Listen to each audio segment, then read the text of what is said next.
এই পৃথিবীর সকলের কাছে তুমি ভালো হওয়ার চেষ্টা করো না। চাইলেও এই পৃথিবীতে সকলের কাছে ভালো হতে পারবে না তুমি। আজ পর্যন্ত কেউ তা পারেনি, আর তুমিও পারবে না। যদি সৎ হতে হয়, যদি ভালো হতেই হয়, তাহলে নিজের কাছে হও, নিজের পরিবারের কাছে হও।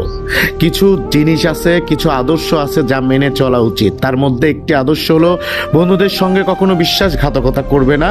শুধু তাই নয়, বিশ্বাসঘাতকের সঙ্গে কখনো বন্ধুত্বও করবে না। নিজের মধ্যে একটি জিনিস খুব থাকা প্রয়োজন, খুবই জরুরি, আর তা হলো সৎ সাহস।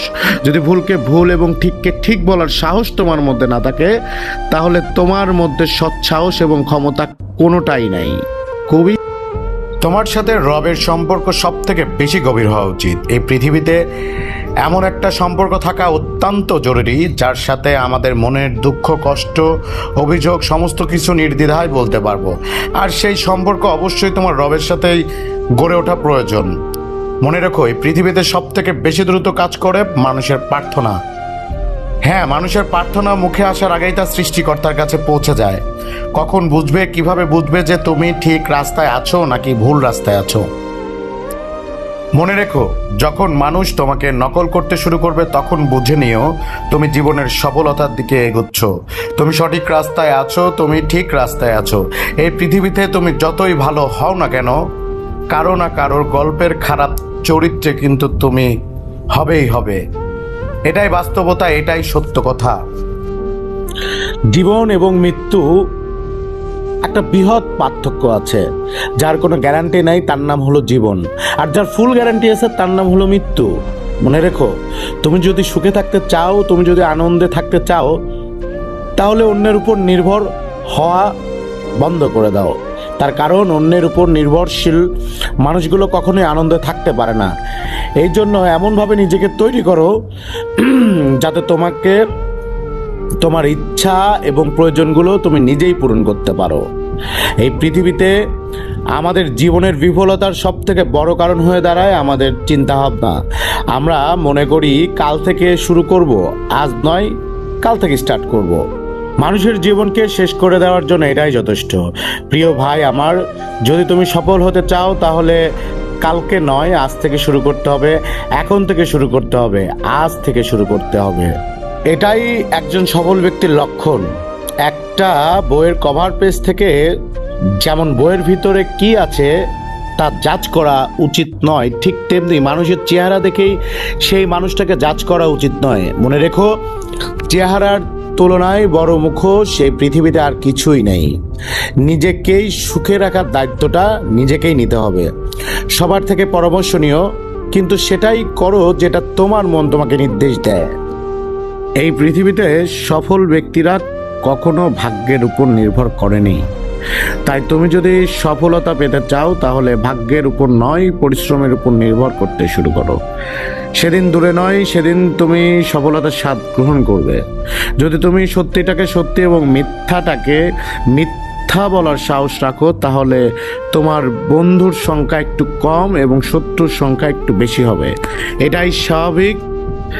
কাউকে না চিনে তাকে বিশ্বাস করা এবং পরিশ্রম ছাড়া কোনো কিছুর আশা করা, উভয় ক্ষেত্রেই বিশ্বাস ভাঙার সম্ভাবনা প্রবল। সকলকে ইমপ্রেস করার কোনো প্রয়োজন নেই, বরং নিজেকে নিজে ইমপ্রুভমেন্ট করতে থাকো। মানুষ নিজে থেকেই ইমপ্রেস হয়ে যাবে। না, সময়টা এখনো ফুরিয়ে যায় নাই, এখনো সময় আছে, আর সময়টা তোমার। তুমি চাইলে এই সময়টাকে সোনার মতো মূল্যবান বানাতে পারো, আবার চাইলে সম্পূর্ণ সময়টা ঘুমিয়েও কাটিয়ে দিতে পারো। এটা তোমার উপর নির্ভর করছে তুমি তোমার সময়কে কোথায় ইনভেস্ট করবা। অবশ্য সময় তোমার মূল্য দেবে যদি তুমি তার সঠিক ব্যবহার করো। কিছু অভ্যাস নিজের মধ্যে তৈরি করতে হবে, যেমন কোনো খারাপ কাজ করার চিন্তা হলে সেটা পরের জন্য পিছিয়ে দিতে হবে। আজ নয় কাল হবে, নয় পরশু হবে। আবার কোনো ভালো কিছু করার চিন্তা হলে সেটা তখনই সেই মুহূর্তেই করে ফেলতে হবে। মনে রেখো, তোমার জীবনের রিমোট কন্ট্রোল কিন্তু তোমার হাতেই। ওপরওয়ালার হাতে আছে, কিন্তু সেটা তিনি তোমার হাতেই রেখেছেন। অনেক সময় পরাজয় স্বীকার করতে মন চাইবে, কিন্তু পরক্ষণেই নিজে মনে করিয়ে দিতে হবে অনেকগুলো মানুষকে এখনো ভুল প্রমাণ করতে বাকি আছে, অনেকগুলো মানুষকে এখনো জবাব দিতে বাকি আছে। নিজে মোটিভেট করতে হবে। এই সমাজ একটু অন্যরকম, এই সমাজের মানুষগুলো একটু অন্যরকম। একজন মানুষের সরলতা অন্যরা বোকামি বলে মনে করে, কিন্তু তুমি আলাদা, তোমার চিন্তাভাবনা কিন্তু আলাদা। অহংকার খুবই বাজে একটা জিনিস। মানুষের পতনের সব থেকে বড় কারণ হয়ে দাঁড়ায় এই অহংকার। খুবই বাজে একটা জিনিস। মানুষের পতনের সব থেকে বড় কারণ হয়ে দাঁড়ায় এই অহংকার। নিজের বয়স এবং টাকার উপরে কোনো অহংকার দেখিও না, কারণ যা কিছু গোনা যায় সেটা একদিন শেষ হয়ে যায়। নিজের জীবনের উপর কখনো রাগ দেখিও না, কারণ তোমার মতো জীবন পাওয়াটা হয়তোবা অন্য কারোর স্বপ্ন। জীবনটাকে এতটাও সস্তা করে তুলবে না যাতে কেউ এসে তোমার জীবনটা নিয়ে খেলার সাহস পায়। শেষে একটা কথাই বলবো, জীবনটাকে দুই ভাগে উপভোগ করা যায়। এক, যেটা তোমার সেটাকে অর্জন করো। দুই, যেটা তোমার কাছে আছে সেটাকে পছন্দ করতে শুরু করো। আর সর্বোপরি নিজের প্রতি বিশ্বাস রাখো নিজের উপর, নিজের রবের উপর। ধন্যবাদ সবাইকে মনোযোগ দিয়ে শোনার জন্য। আল্লাহ হাফেজ।